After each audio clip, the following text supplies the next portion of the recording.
Happy Monday, everybody. My name is Brandon Rosa, and welcome to episode 183 of the Xbox in 10 podcast, your weekly source of Xbox gaming news covered in around 10 minutes.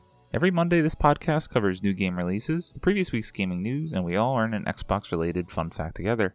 The show is on YouTube and podcast services around the world, so please do me a favor, subscribe in your favorite, and leave a positive review if you like the show.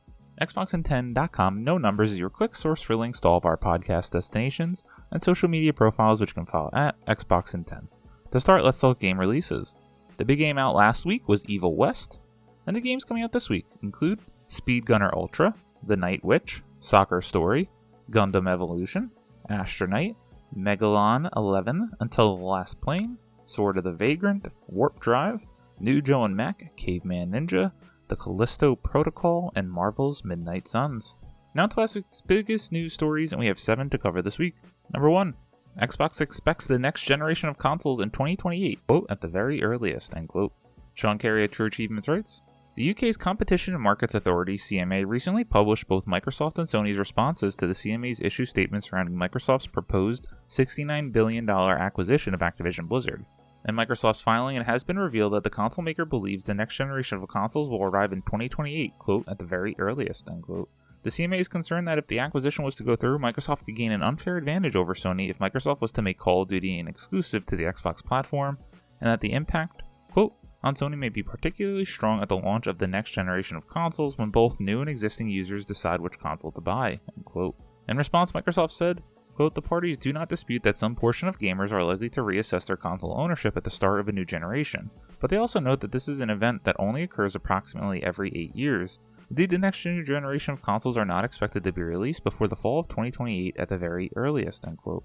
If this is indeed the case, the Xbox Series X and S and PS5 generation will last for 8 years, 1 year longer than the previous Xbox One PS4 generation of consoles. In that time, however, we could still see some console refreshes like we did with the Xbox One X and PS4 Pro. This isn't surprising, but very early confirmation at best. We won't see a new generation of consoles until easily 2029 or even 2030, which is crazy to think about, but we will certainly get a mid-generation upgrade a la Xbox One X and PS4 Pro, with a lot of rumors suggesting that we could see that in the next 2 to 3 years. Number 2. Report the FTC might try to block Xbox's Activision Blizzard acquisition. Zachary Body at Windows Central writes, what you need to know. The 4 main bullet points of this story are as followed. The United States Federal Trade Commission, or FTC, is currently investigating Microsoft's $69 billion acquisition of games publisher Activision Blizzard. According to a new report, sources familiar with the investigation suggest an antitrust lawsuit isn't an impossibility. The FTC commissioners have yet to vote or even to meet with lawyers from Microsoft or Activision Blizzard to discuss concessions, however. If an antitrust lawsuit is eventually filed, Microsoft and Activision Blizzard's deal could be threatened. I just wanted to hit the main beats of this story as we continue to report on it week in and week out. It is becoming exhausting. Time will tell if this deal will go through. This one is obviously a big concern for it, but my gut is still telling me that we will see them be acquired early next year. Number 3. Call of Duty Warzone 2.0 hits huge player milestone in just 5 days. Sean Carey at True Achievements writes, as per the Call of Duty Twitter account, 25 million players have played Call of Duty Warzone 2.0 in the first 5 days after its free-to-play release on November 16th. The original Call of Duty Warzone saw over 15 million players in the first 4 days and over 30 million in its first 10, so it appears Warzone 2.0 is on track to smash previous records set by the original game.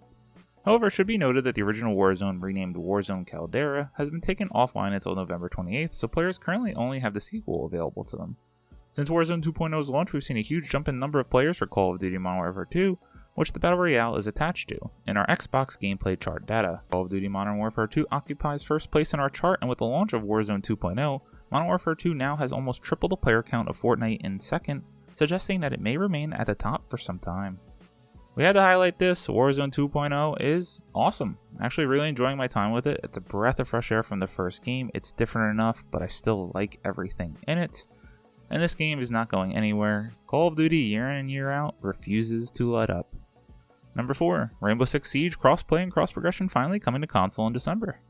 Anthony Wood at IGN writes, crossplay and cross-progression are coming to Rainbow Six Siege on December 6th as part of the upcoming season Operation Solar Raid, which also brings a new map, operator, and more. As reported by Eurogamer, Rainbow Six Siege, PlayStation and Xbox gamers will automatically matchmake together and should benefit from lower wait times as a result, but the setting can also be turned off if a player wishes. PC and streaming platforms such as Luna will be kept in a separate matchmaking pool, and Ubisoft currently has no intention of merging the two. Players can invite friends through both PlayStation and Xbox platforms, as well as through the Ubisoft Connect overlay. Voice communications will also work in the new console cross-play system, assuming voice comms are enabled, and of course, you're on the same team. Had to highlight this as I personally don't like Rainbow Six Siege, but it's no doubt one of the best examples of a good live service game that had a consistent player base for years and years now. Number 5. New Alien AAA survival horror game in development report. Sean Carey at True Achievements writes, according to a report from Insider Gaming, a new survival horror game based on the classic sci-fi franchise Alien is currently in development for current-gen consoles with a AAA budget. Insider Gaming claims that the Alien game, which is different from the Alien game Survios, which is in development, has been codenamed, quote, Marathon, end quote, and that is down for a tentative holiday 2023 release. Insider Gaming was unable to verify the developer behind the project, but says the game is a survival horror title that will apparently take inspiration from other games in the genre, such as Resident Evil and Dead Space. In addition to Marathon, Insider Gaming sources say that the sequel to Alien Isolation is also currently either in development or in the process of being pitched. So obviously, this is rumor, this is report, so we'll take all this with a grain of salt, but this is cool as I love survival horror, but my one shame is that I've never seen the Alien movie. Let's see what this is all about, as we're going to get so much AAA horror starting with Callisto Protocol this week, and then early next year. Number 6, Ubisoft PC games returning to Steam, starting with Assassin's Creed Valhalla. George Yang at IGN writes, Ubisoft PC games are starting to come back to Steam next month. On December 6th, Assassin's Creed Valhalla, Anno 1800, and Roller Champions will be available on the PC storefront. A Ubisoft representative wrote in a statement to Eurogamer, we're constantly evaluating how to bring our games to different audiences wherever they are, providing a consistent player ecosystem through Ubisoft Connect. Assassin's Creed Valhalla, Anno 1800, and Roller Champions are among the Ubisoft titles that will be releasing on Steam. Ubisoft stopped putting its PC games on Steam back in 2019 in favor of placing them on its own PC launcher as well as the Epic Games Store. Some of Ubisoft's latest releases on Steam were Trials Rising, Far Cry New Dawn, and Starlink Battle for Atlas. As Steam is the GOAT of PC storefronts, I wanted to include this week for all those Ubisoft gamers out there that don't want to use that awful Ubisoft Connect platform. And number 7, a fun one. The Xbox 360's white gamepad is coming back for modern systems. Owen S. Good at Polygon writes, the Xbox 360's original white controller, which launched with the console, oh dear heavens now 17 years ago to this very day, will return to life as an Xbox Series X and S peripheral thanks to Hyperkin, the peripheral makers behind the fat and fabulous Duke reboot for modern hardware. Called the Xenon for the Xbox 360's first development codename, the throwback gamepad comes in 4 colors, pink, red, and the classic white, and re-released black familiar to most. The Xenon may be used with any Xbox One, Series X, S, or Windows PC. Pricing and availability were not mentioned in the Tuesday announcement. If you have that nostalgia, if you love the feel of that gamepad, you gotta check this out. I love that they're doing this and bringing back all these retro peripherals to modern consoles.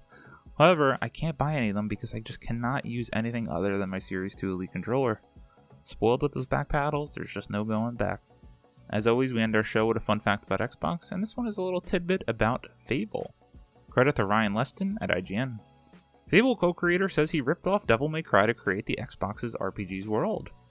The original Fable could have been entirely different before co-creator Dean Carter turned to an unlikely source of inspiration, Devil May Cry. Quote, when you're feeling lost, steal it, end quote, he said via Twitter. Quote, 100% rip it off from another game, end quote. Of course, Fable doesn't do that, at least not in the way you're thinking.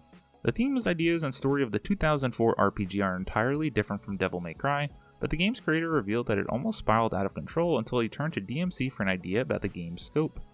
Quote, how did the world of Fable become that size? Because I played Devil May Cry and noticed that the world was something like 82 zones, end quote, he explained. Quote, it didn't seem excessive. It reused and recontextualized areas. It worked for a relatively short but high quality game, end quote. Carter goes on to explain how that helped. Essentially, he copied the way DMC used these zones in order to map out the world of Albion. Quote, I literally counted the number of zones, the size of the zones, and the average time spent in those zones and used that to block out the entire world of Albion, end quote. He said, quote, at the time we were spiraling out of control, convinced we had to make something big, whatever that meant, end quote. I love learning these little tidbits of Xbox trivia and history and what inspirations created some of the best games on the platform. If you're a Fable fan, maybe you also like Devil May Cry and you didn't realize there was a connection. Thank you all for listening to the Xbox in 10 podcast, your weekly source of Xbox gaming news covered in around 10 minutes. If you like the show, please subscribe to your favorite podcast service, share with your friend, leave a review, and follow on all social media at Xbox in 10. This past week I've only been playing 2 games, but I played a lot of both. First on PC, Warzone 2.0. As I said earlier, it is excellent. Love playing that game with my friends. And as of today, I have beat God of War Ragnarok. What a commitment to excellence that game is, and my god, do we need games like this on our platform. Xbox, you need to deliver with the first party. Sony is just continuing to deliver heavy hitter after heavy hitter. My name is Brandon Rosen. You can follow me on Xbox at Bros93. Hope you all have a great week. Stay safe and keep on gaming.